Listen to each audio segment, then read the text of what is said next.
Bendito es tu nombre, mi Dios. Gracias por otro día más en el cual podemos meditar tu hermosa palabra, Señor. Toma el control de este momento, Dios, y te pedimos, Señor, que seas tú hablándonos, enseñándonos, redarguyendo nuestros corazones, Señor Jesús. Toma, Señor, toma nuestras vidas. Somos vasos y queremos ser llenados de ti, de tu agua, ser purificados, ser limpiados a través de tu palabra, Señor. Gracias por este tiempo. En el nombre de Jesús. Amén. Bueno, hoy vamos a leer Primera de Timoteo, capítulo 2. Dice así la bendita palabra de Dios. Exhorto ante todo a que se hagan rogativas, oraciones, peticiones y acciones de gracias por todos los hombres, por los reyes y por todos los que están en eminencia, para que vivamos quieta y reposadamente en toda piedad y honestidad, porque esto es bueno y agradable delante de Dios nuestro Salvador, el cual quiere que todos los hombres sean salvos y vengan al conocimiento de la verdad, porque hay un solo Dios y un solo mediador entre Dios y los hombres, Jesucristo hombre, el cual se dio a sí mismo en rescate por todos, de lo cual se dio testimonio a su debido tiempo. Para esto yo fui constituido predicador y apóstol, digo verdad en Cristo, no miento, y maestro de los gentiles en fe y verdad. Quiero pues que los hombres oren en todo lugar, levantando manos santas, sin ira ni contienda. Amén. Vamos a leer hasta acá. El día de mañana vamos a terminar de leer este capítulo. Bueno, como pueden ver, el título habla sobre la oración. Aquí Pablo comienza a decir exhorto ante todo. Esta frase de decir exhorto, este verbo nos está diciendo aquí que le está dando una importancia ante todo.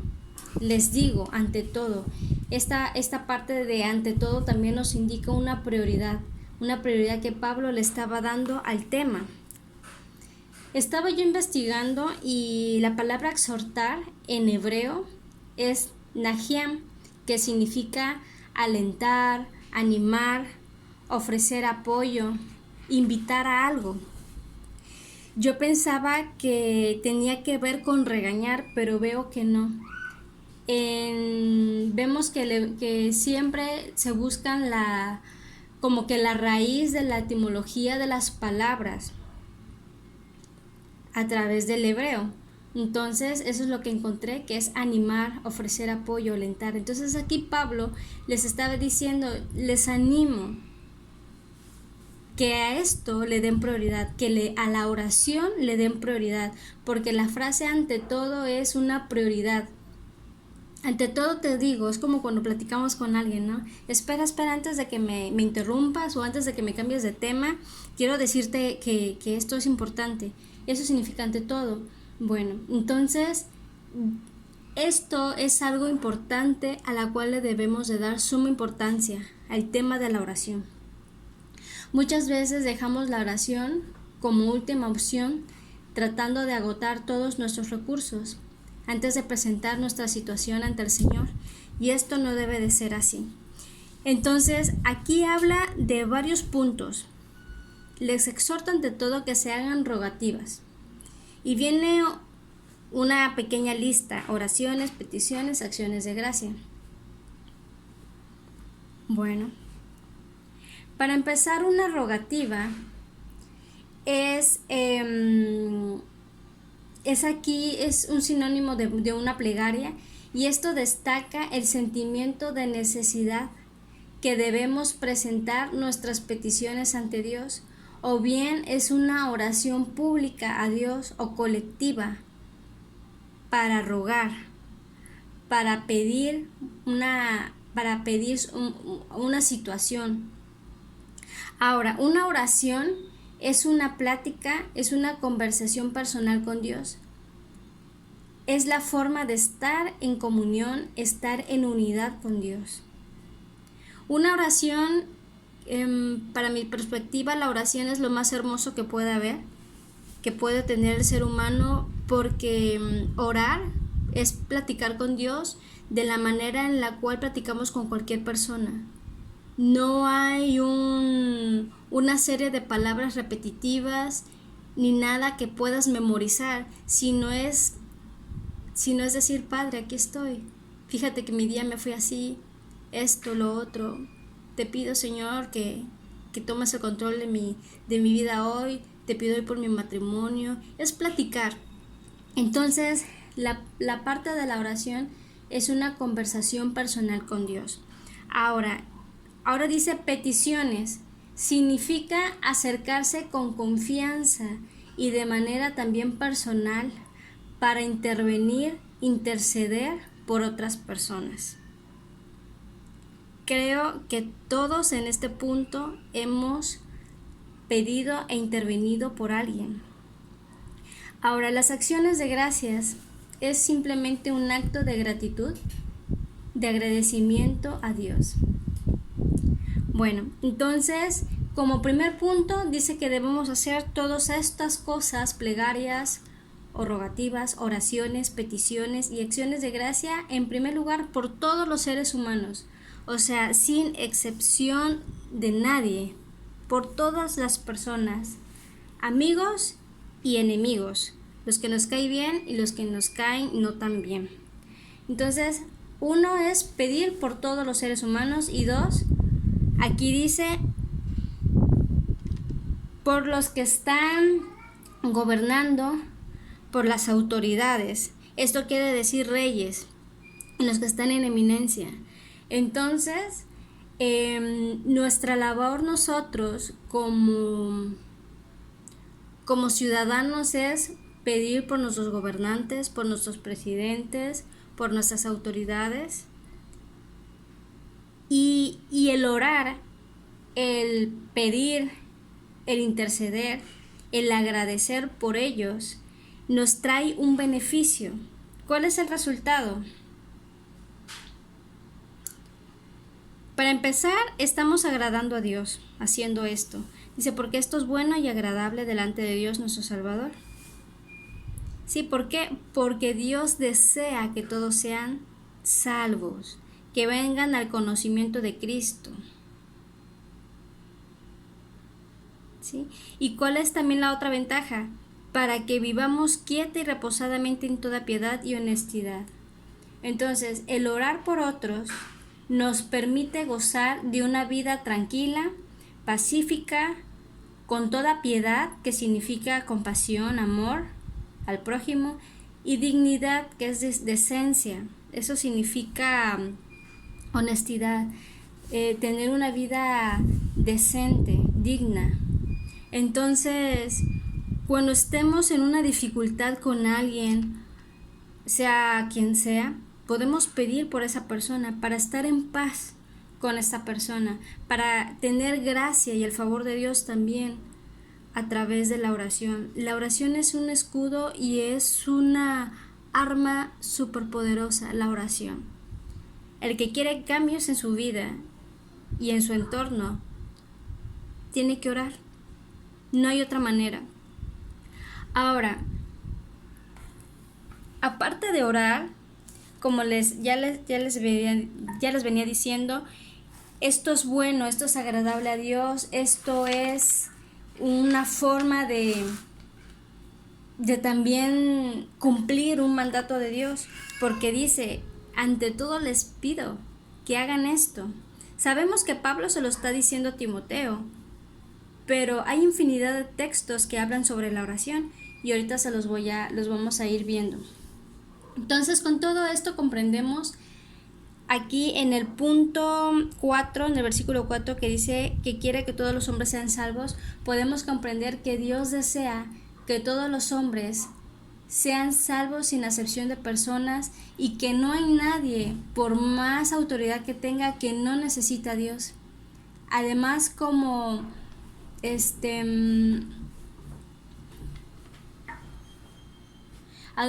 ya vimos, orar nos beneficia a todos, y lo más importante es que puedan llegar al conocimiento de la verdad. Muy bien. Ahora, vamos a leer, segunda de Timoteo. Vamos a leer segunda de Timoteo, capítulo 2, versículo 25. Dice que con mansedumbre corrija a los que se oponen, por si quizá Dios les conceda que se arrepientan para conocer la verdad y escapen del lazo del diablo en que están cautivos a voluntad de él. Entonces, vimos en el versículo 4 que la voluntad de Dios es que todos los hombres sean salvos. Y nosotros es ahí donde venimos a la acción, que es compartir el evangelio a todas las personas. Pero dice, con mansedumbre corrijan a los que se oponen. Van a haber personas que no creen en la palabra de Dios, o hay personas que simplemente son ateas, o hay personas que por X circunstancia de la vida están enojados con Dios. Y estas son las personas que a veces se oponen a la palabra. Pero aquí dice que no debemos enojarnos con ellos, ni caer en discusión haciendo uso de la palabra de Dios, discutiendo con ellos. Aquí dice que con mansedumbre podemos hablarles. Con mansedumbre, con amor, con paciencia. Y así quizá Dios les conceda que se arrepientan para conocer la verdad y escapen del lazo del diablo en que están cautivos a voluntad de él. Se sorprendería lo que hace el amor y la misericordia cuando se le habla a alguien que necesita.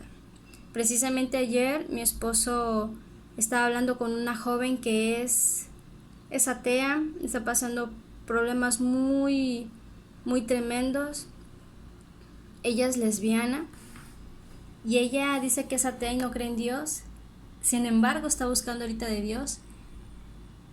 Está pasando una etapa tan difícil en su vida que quiere darle un chance a Dios.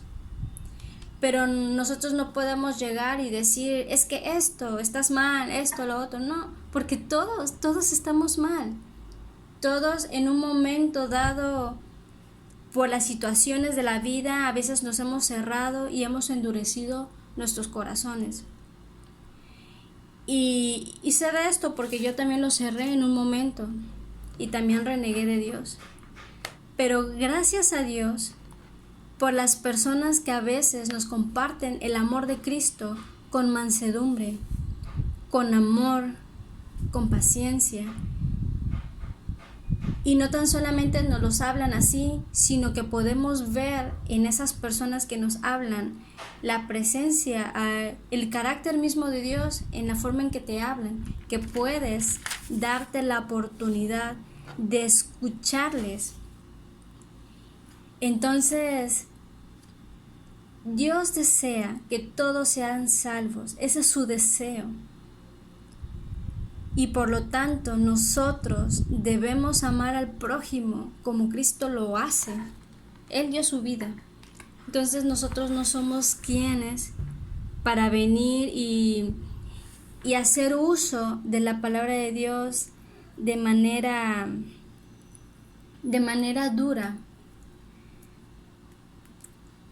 Ese es mi consejo. Y bueno, en el versículo 5 dice, porque hay un solo Dios y un solo mediador entre Dios y los hombres, Jesucristo, hombre. Aquí el versículo 5 está diciendo que hay un medio, hay un camino, hay una forma para llegar a Dios. Y dice que solamente es mediante Jesucristo, hombre.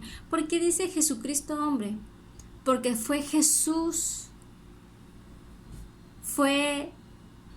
Dios se encarnó a través de Jesucristo. Vemos la Trinidad de Dios aquí. El Padre, el Hijo que es Jesús y el Espíritu Santo. Pero el Dios encarnado dice que Él dejó su trono de gloria, se humilló a sí mismo y tomando forma de siervo, menospreció, no escatimó en tomar esa forma de hombre. Se hizo igual a nosotros vino a la tierra a morar entre nosotros y murió por ti y por mí. Entonces, ese es el camino. Cristo Jesús es el camino. Vamos a leer un poquito más sobre esto. Vamos a ver qué dice Hebreos capítulo 7, versículo 22. Dice: por tanto Jesús es hecho fiador de un mejor pacto, y los otros sacerdotes llegaron a ser muchos, debido a que por la muerte no podían continuar, mas este, por cuanto permanece para siempre, tiene un sacerdocio inmutable, por lo cual puede también salvar perpetuamente a los que por él se acercan a Dios, viviendo siempre para interceder por ellos. Bueno, vimos un poquito de esto el día de ayer, en la enseñanza de ayer, que vimos que la misericordia y la gracia de Dios empezó desde el huerto del Edén con Adán y Eva. Y vimos que su plan continuó a través de los sacrificios de animales. Eso lo podemos ver en todo el Antiguo Testamento, cómo el pueblo de Dios tenía que presentar corderos, palomas y ser sacrificados para expiación de sus pecados. Y por lo tanto había un sacerdote encargado, el cual entraba una vez al año al lugar santísimo para pedir perdón por todos los pecados del pueblo. Entonces, por eso dice que habían varios sacerdotes, de los cuales llegaron a ser muchos, debido a que por la muerte no podían continuar. Pues sí, porque envejecían y pues morían, fallecían, y así ponían a otro, y así ponían a otro, y así sucesivamente. Dice: mas aquí habla de Jesucristo. Dice: por cuanto permanece para siempre, porque él murió y resucitó, gloria a Dios, tiene un sacerdocio inmutable, que no cambia. O sea, él es el único, ¿sí? Por lo cual puede también salvar perpetuamente a los que por él se acercan a Dios, viviendo siempre para interceder por ellos. Viviendo siempre para interceder por ellos. Él es el único que intercede por nosotros delante de Dios Padre. Él es el único. Ahora vamos a ver qué dice Hechos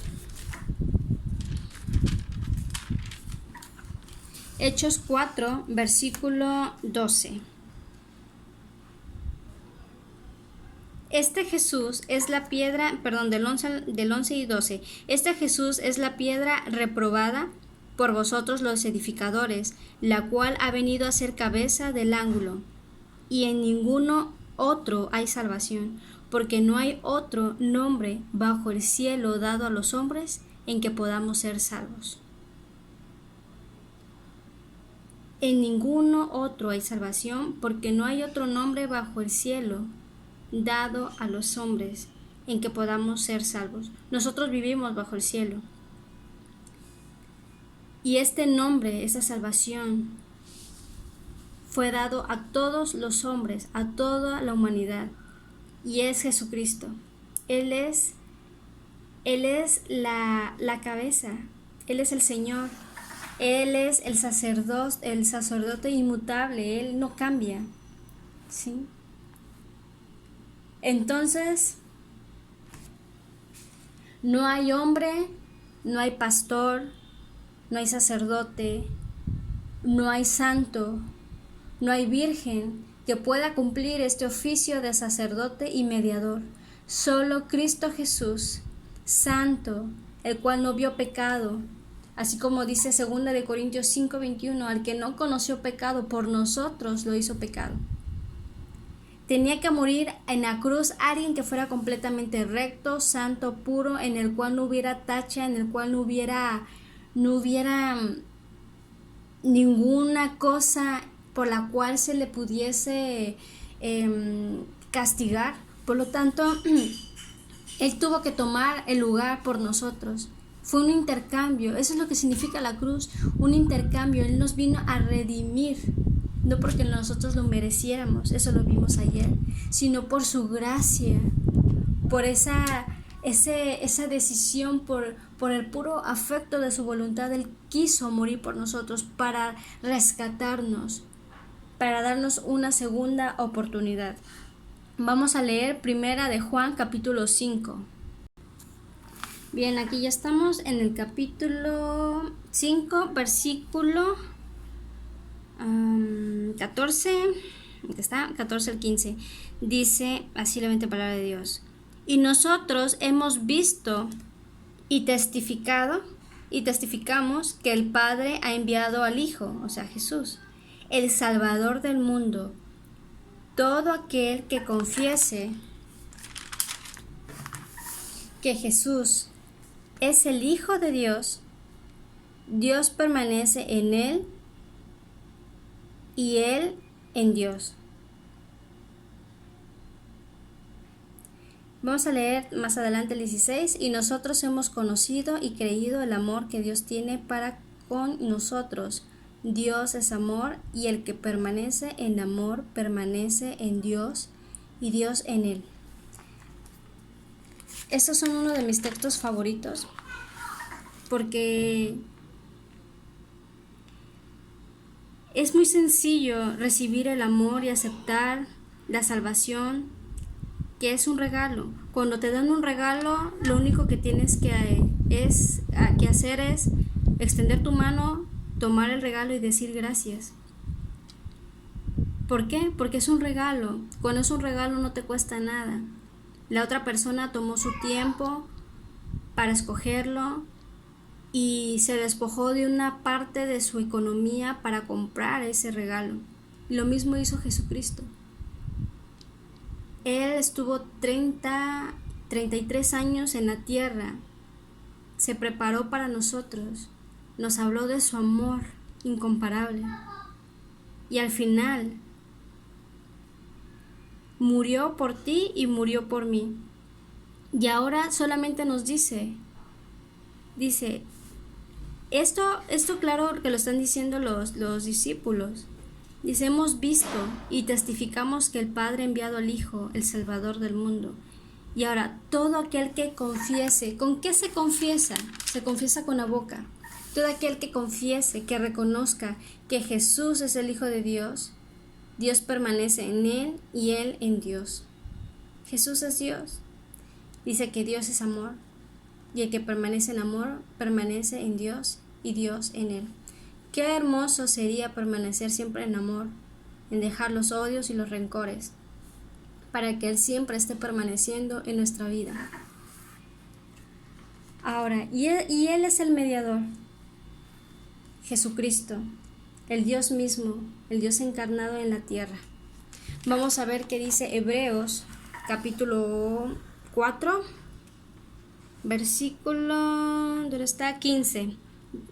Dice: porque no tenemos un sumo sacerdote que no pueda compadecerse de nuestras debilidades, sino uno que fue tentado en todo, según nuestra semejanza, pero sin pecado.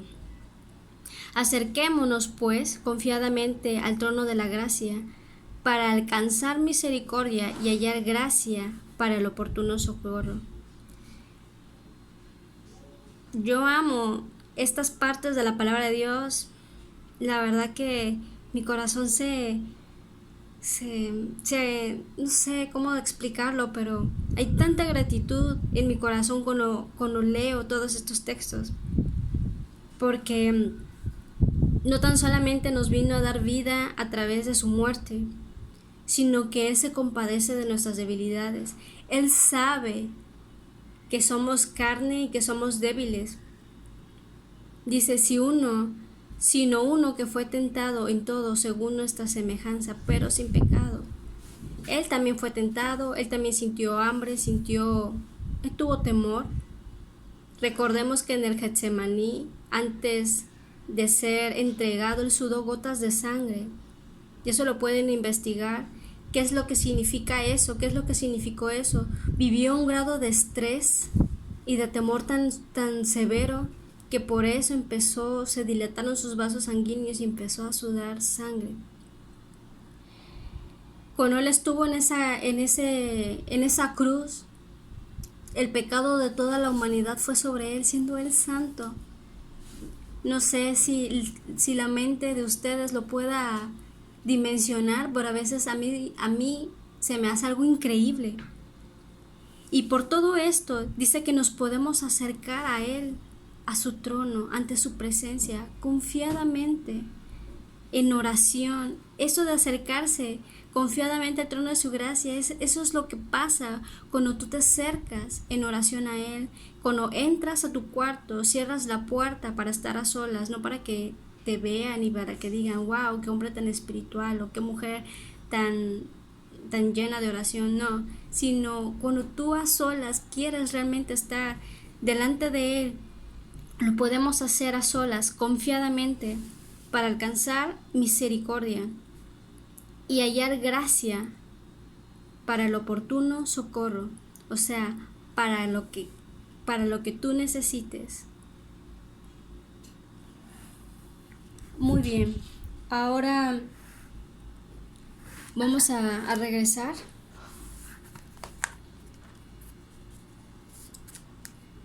con nuestra lectura. También dice el versículo 5 que hay un solo Dios. Y sí, solamente hay un Dios, Actualmente el ser humano se ha hecho de muchos dioses, pero vamos a leer qué dice Romanos capítulo 3, versículo 29. ¿Es Dios solamente Dios de los judíos? ¿No es también Dios de los gentiles? Ciertamente también de los gentiles. Para los que no están tengan mucho conocimiento sobre esto, Jesucristo vino a salvar al pueblo judío, pero el pueblo judío no quiso nada con Él. Y por su gracia, nuevamente su gracia y su misericordia, extendió su amor para los que no eran judíos de sangre, sino también para el pueblo gentil, o sea, los que eran de otras regiones, que eran de Mesopotamia, que eran de Samaria, y aquí entramos nosotros también. Nosotros somos gentiles. Entonces Dios no es solamente Dios de ellos, sino también de toda la humanidad. Dice el 30, porque Dios es uno, y Él justificará por la fe a los de la circuncisión, o sea, a los judíos, porque ellos tenían esa tradición de ser circuncidados. Dice, medio de la fe a los de la incircuncisión. Es que hay mucho aire aquí donde estoy, discúlpenme. Dice, porque Dios es uno, y Él justificará por la fe a los de la incircuncisión, y por medio de la fe a los de la incircuncisión. O sea, a los de la incircuncisión, pues a los que no eran judíos. Bien, entonces solamente hay un Dios. Ahorita se hacen dioses de todos lados, pero el único que murió por ti y por mí en esa cruz es Jesucristo. No hay otro nombre por la cual, dado a los hombres, en la cual podamos ser salvos. Solamente es Jesucristo.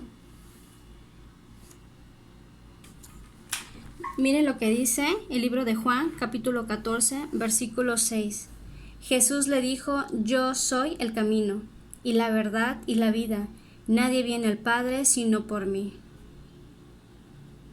Él es el camino, Él es el puente hacia Dios. Él es el camino, Él es la verdad. Hay muchas disque verdades ahorita. ¿Quieres saber la verdad sobre tu propósito, tu existencia y por la cual estamos aquí en la tierra? Lee este pequeño libro. Y si dudas de la veracidad de este libro, de la palabra de Dios, hay muchísima información la cual puedes investigar. Hay mucho sustento arqueológico, histórico, que da veracidad a este pequeño libro. Pequeño porque si se hubiera escrito todo lo que hizo nuestro Señor, no cabría en estas páginas. Regresando a nuestra lectura, principal en 1 Timoteo también vemos aquí. Pero dice, para esto yo fui constituido predicador y apóstol. Bueno, aquí en este versículo Pablo está reafirmando su autoridad como apóstol de Jesús, de forma que podemos entender que su exhortación, o sea, su invitación, no proviene de sus propios pensamientos, sino del mismo Jesús. Ahora, en el versículo 8 dice algo interesante. Dice, quiero pues que los hombres oren en todo lugar, levantando manos santas, sin ira y ni contienda. Bueno, aquí esta expresión, levantando manos santas, indica una actitud y una forma de vida espiritual en la que debemos de presentarnos antes de orar. De lo contrario, esa oración no sería atendida por Dios. Vamos a leer Juan 9:31. Ok, ya estamos en Juan, capítulo 9, versículo 31. Dice así, y sabemos que Dios no oye a los pecadores, pero si alguno es temeroso de Dios y hace su voluntad, a ese oye. Interesante. Dice, pero si es temeroso de Dios y hace su voluntad, a ese oye. Todos somos pecadores, ¿no? Todos. Pero por eso si nos acercamos con una actitud de humillación, de reconocimiento que le hemos regado, por eso dice con temor, haciendo su voluntad, queriendo hacer lo correcto, queriendo enmendar esa forma de vivir, a ese oye, a ese. Vamos a leer Filipenses 2:14. Bien, ya estamos en Filipenses 2, versículo 14.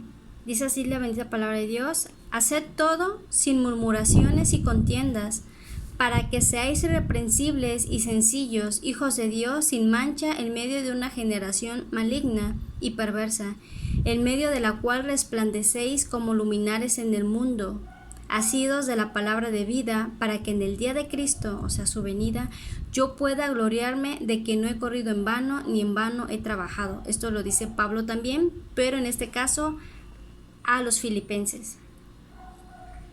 ¿Por qué les estoy leyendo esta parte de la Biblia?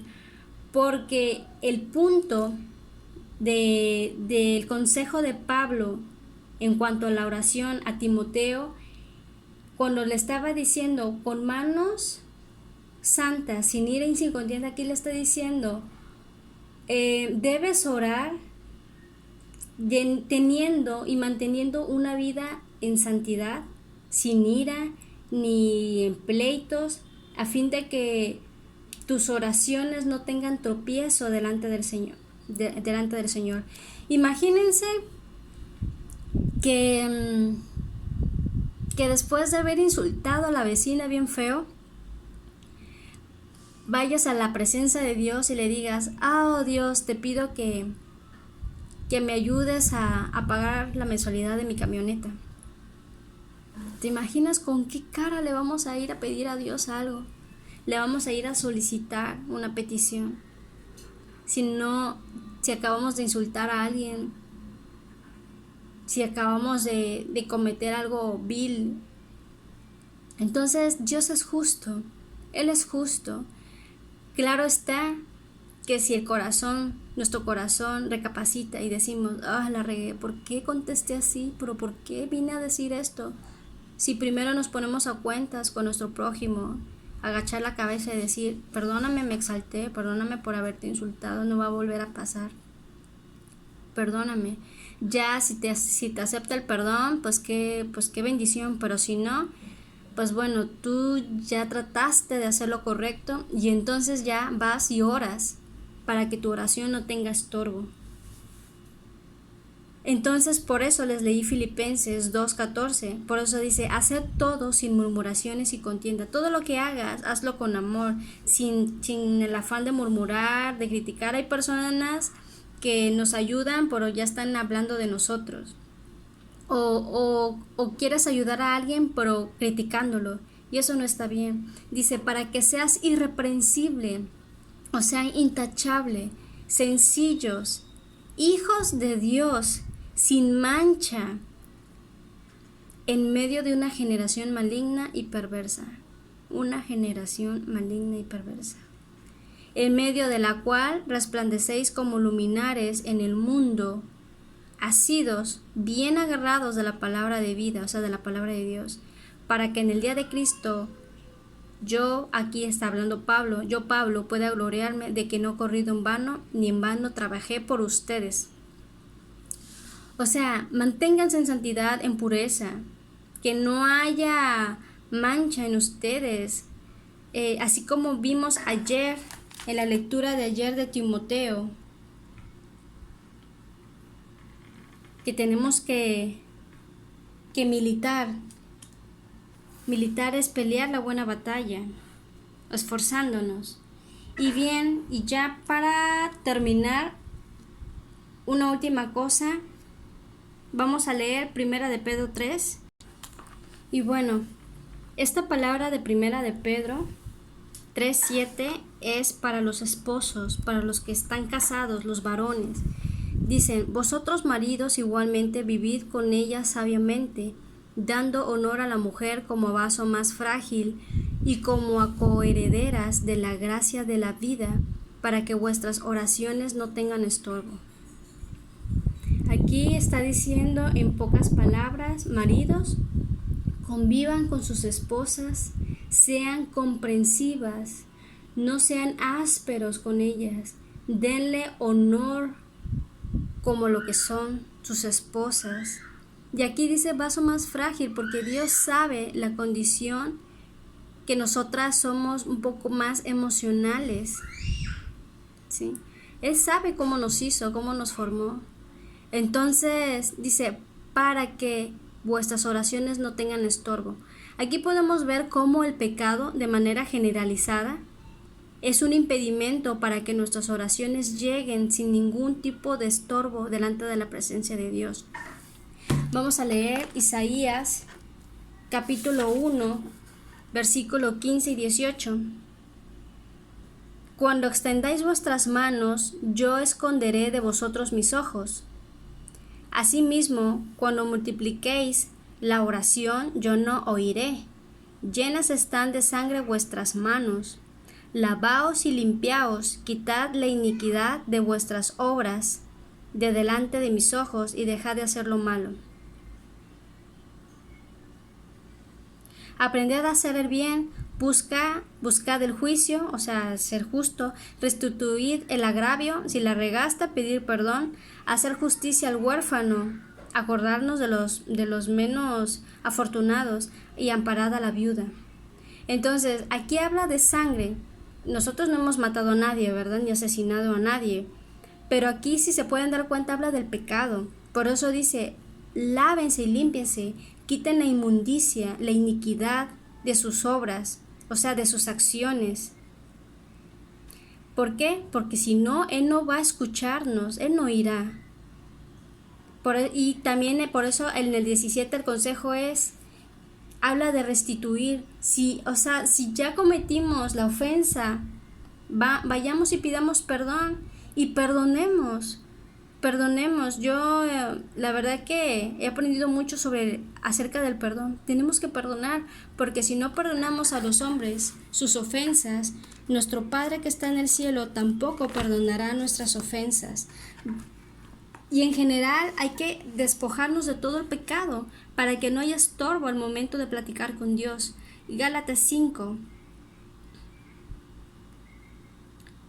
versículo 18 dice, pero si sois guiados por el Espíritu, o sea, dice Espíritu con E mayúscula, habla del Espíritu de Dios, no estáis bajo la ley, y manifiestas son las obras de la carne, que son adulterio, fornicación, inmundicia, lascivia, idolatría, hechicerías, enemistades, pleitos, celos, iras, contiendas, disensiones, herejías, envidias, homicidios, borracheras, orgías y cosas semejantes a estas, acerca de las cuales os amonesto, como ya os los he dicho antes, que los que practican tales cosas no heredarán el reino de Dios.